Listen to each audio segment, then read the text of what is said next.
Morning Business. Il est 8h17 et c'est Jean-Marc Chéry, le président du directeur général de ST Microelectronics qui est avec moi ce matin. Bonjour. Bonjour. Alors j'ai vu votre parcours boursier, il reflète finalement ce qui se passe sur les marchés mondiaux en ce moment. C'est-à-dire qu'un jour c'est la folie des valeurs technologiques et des valeurs de croissance, et puis un jour les taux d'intérêt montent un petit peu et là ça chute. Oui. C'était le cas par exemple hier. Vous étiez la pire performance du CAC 40, vous étiez la meilleure le jour d'avant, donc ça s'équilibre.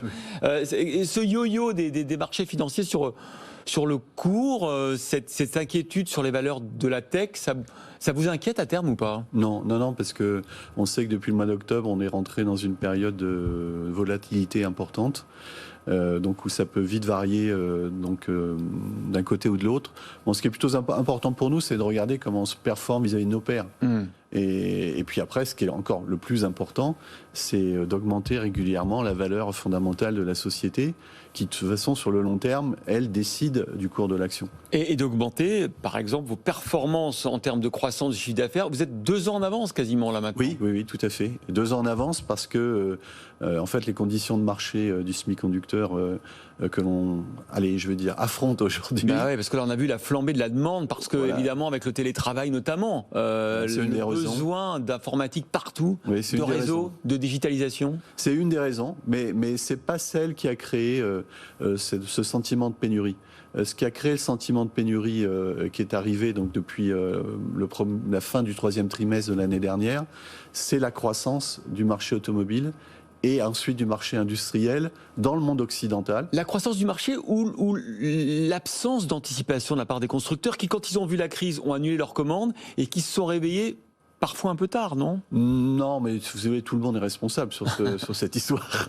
Donc il n'y a pas de coupable. Donc encore une fois, non, c'est simplement quand on juxtapose des tendances lourdes, donc l'électrification des voitures, la digitalisation des voitures, ensuite les effets que vous avez, ça a été un vrai problème quand même, le Covid. Donc effectivement, c'est normal que les compagnies, à un moment donné, ont optimisé leurs inventaires, etc. Quand vous juxtaposez tout ça au même moment, effectivement, ça crée un pic de demande. Bon, puis ensuite, après, il ne faut pas oublier que l'industrie automobile, dans l'industrie globale du semi-conducteur, c'est 10%, ça pèse 10%. Donc il n'y a pas des réserves de capacité infinies à faire face immédiatement à ce pic de demande. Mais Jean-Marc Chéry, l'électronique embarquée dans l'automobile, c'est votre partie, ça justement. C'est là où vous êtes fort. Oui, exactement, c'est là où nous sommes forts. D'ailleurs, ST a réagi, dès qu'on a compris que c'est en train de se passer, on a passé nos investissements d'1,5 milliard à 2 milliards. Ouais. Donc c'est pas 10% d'augmentation. Ça prendra combien de temps de résorber ces pénuries dans ce segment particulier de l'électronique embarquée, notamment dans l'automobile ? Nous pensons que la situation va être extrêmement tendue jusqu'à la fin de l'année. C'est-à-dire que c'est des discussions quasiment de CO à CO. Hier, j'avais une discussion avec un CO d'un équipementier important. Et donc jusqu'à la fin de l'année, ça va être ce type de coopération, je dirais, dans l'urgence en fait. L'urgence, ouais. Et ensuite, ça devrait commencer à se réguler premier, deuxième trimestre 2022 et la queue de difficultés sur la fin de 2022. Ouais, il faut encore attendre un an. On a vu les patrons de Volkswagen, etc., qui disent que oui, qu'ils seront impactés encore l'an prochain par la pénurie de semi-conducteurs. Oui, parce qu'il y a deux effets. Il y a d'abord les temps d'approvisionnement de nouveaux équipements. Donc ça, c'est clair. Et ensuite, la limitation du nombre d'usines dans le monde. C'est-à-dire le nombre d'usines de la classe de celles qui supportent le marché automobile et le marché industriel sont en nombre limité. Et pour construire une usine, il faut 2 ans. Et pour la monter en cadence, il en faut 2 autres. Donc entre le moment où vous décidez l'investissement et le moment où l'usine tourne à plein, il faut à peu près entre 48 et 60 mois. À court terme, j'imagine que c'est quand même bon pour vos marges, parce que qui dit pénurie dit prix qui augmente, non ? Non, mais là, notre attitude vis-à-vis des prix, elle est simple. D'abord, nous-mêmes, on subit une inflation de nos matières d'approvisionnement. Donc, au prorata de la productivité qu'on s'est améliorée, on en passe une partie à nos clients. Et ensuite, c'est le modèle d'investissement. Donc on a un modèle d'investissement qui utilise une fraction importante de nos cash flows. Donc quand le modèle passer de 1,5 milliard à 2 milliards, c'est quand même pas simple. Donc il y a une partie de l'investissement sur lequel on demande de nous supporter. Donc oui, on a augmenté nos prix de façon adéquate, je dirais en moyenne, mais surtout pas avec un effet d'aubaine. Alors je rappelle, ST Microelectronics, avant on disait groupe franco-italien, mais c'est un groupe mondial maintenant. Oui, c'est un groupe mondial, mais on ne renie pas nos racines franco-italiennes. Je rappelle 46 000 employés aujourd'hui, 10 milliards de dollars de chiffre d'affaires. Est-ce que vous êtes trop petit ? Parce qu'il y a une interrogation en Europe, Thierry Breton est monté au front en disant il faut d'abord investir dans les semi-conducteurs, parce qu'il ne faut pas se laisser distancer par les Chinois et les Américains, et ensuite il faut se regrouper. On a parlé de nouveau d'Airbus, des semi-conducteurs, bonne ou mauvaise idée ? Écoutez, d'abord on n'est pas trop petit sur le marché qu'on adresse.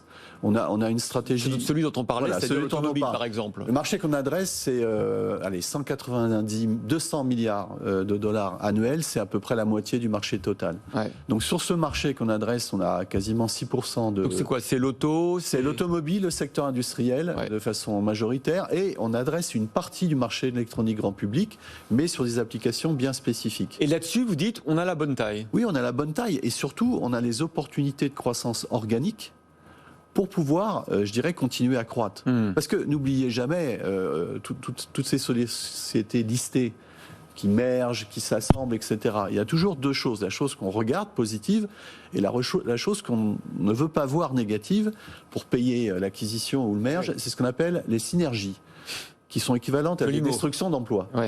Donc en tout cas, augmentation des marges. Voilà. Donc nous, on a choisi une croissance organique sur le marché qu'on adresse. On fait des acquisitions.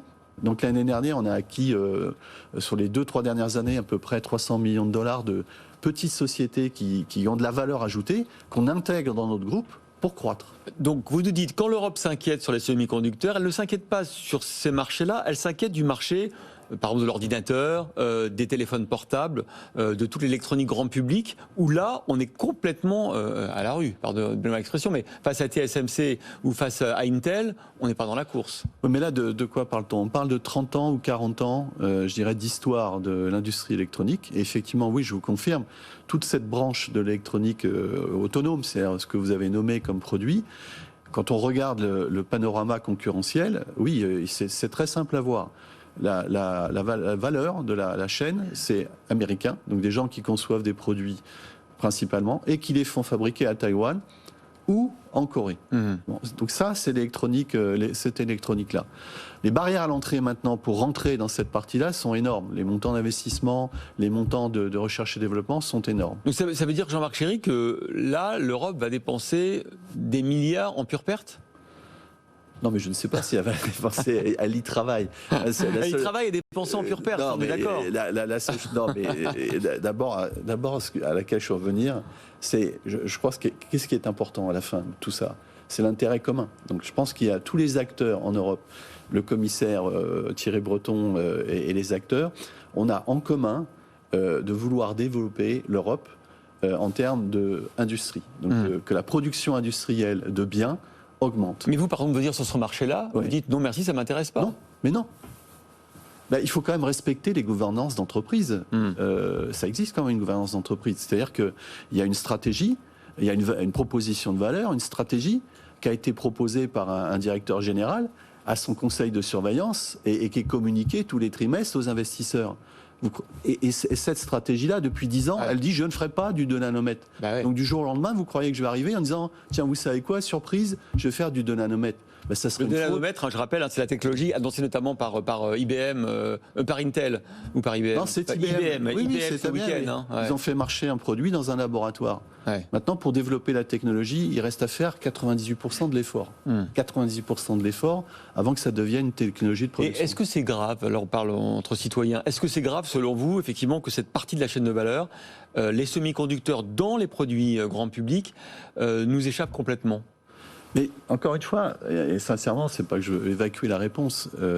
Nous sommes un acteur, une société privée avec effectivement deux actionnaires. Je ne vous demande pas à ST d'y aller. Je dis juste que est-ce que pour l'Europe c'est grave ? C'est ce que je vais vous dire.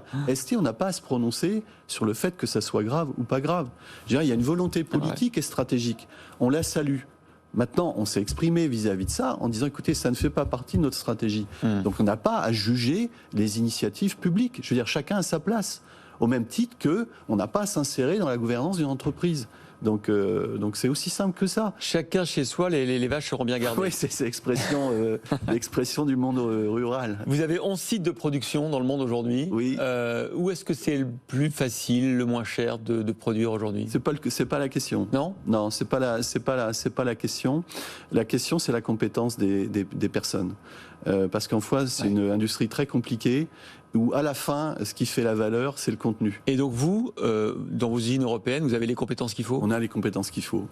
On a toutes les compétences qu'il faut et puis on a l'histoire qu'il faut. Donc ce sont ce qu'on appelle des écosystèmes qui se sont développés au fur et à mesure des années. Et un écosystème, c'est un ensemble. C'est-à-dire vous avez une entreprise, mais vous avez des start-up, vous avez des écoles d'ingénieurs, des universités, vous avez des autorités locales, publiques qui ont compris l'intérêt. Donc par exemple l'écosystème de Grenoble ou celui d'Aix-en-Provence, pour la France, on a mis des années à développer ça. Et là, on a les compétences qu'il nous faut pour pouvoir être compétitif. Voilà, ST Microelectronics, droit dans ses bottes sur sa stratégie. Jean-Marc Chéry, président du directeur général. Merci.